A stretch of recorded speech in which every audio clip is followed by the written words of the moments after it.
സ്വകാര്യ ആശുപത്രികളുടെ സാമ്പത്തിക ചൂഷണത്തിന് അറുതി വരുത്താൻ നടപടി തുടങ്ങി കേന്ദ്ര സർക്കാർ. ചെറിയ ചികിത്സകൾക്ക് പോലും വൻ തുക ഈടാക്കുന്നതടക്കമുള്ള ചൂഷണങ്ങൾക്കാണ് കേന്ദ്രം കടിഞ്ഞാണിടുന്നത്. നഗരങ്ങളിലെ സ്വകാര്യ ആശുപത്രികളുടെ റൂം വാടക ആ പ്രദേശങ്ങളിലെ 3 സ്റ്റാർ ഹോട്ടലുകളിലെ ശരാശരി വാടകയ്ക്ക് തുല്യമായി നിജപ്പെടുത്തണം.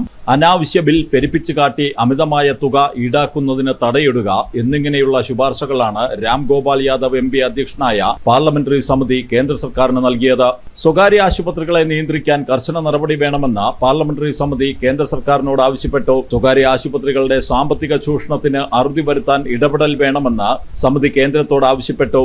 ആശുപത്രികളുടെ റൂം വാടക പരിമിതപ്പെടുത്താനും ഡ്യൂട്ടി ഡോക്ടർമാരുടെ ഫീസ്, നഴ്സിംഗ് ചാർജ്, ഭക്ഷണം, ലോണ്ടറി എന്നിവയ്ക്കടക്കം സുതാര്യമായ ബില്ല് തയ്യാറാക്കുക എന്ന നിർദ്ദേശവും സമിതി മുന്നോട്ട് വച്ചിട്ടുണ്ട്. ആശുപത്രികൾ റൂമുകളിലെ സൗകര്യത്തിനനുസരിച്ച് മരുന്നുകളുടെ വിലയിൽ മാറ്റം വരുത്തുന്നതിലും നടപടി വേണമെന്ന് ശുപാർശയുണ്ട്. ഈ ശുപാർശകൾ പരിഗണിച്ച് കൃത്യമായ നടപടി സ്വീകരിക്കുന്നതിനാണ് കേന്ദ്ര ആരോഗ്യ മന്ത്രാലയം തയ്യാറെടുക്കുന്നത്.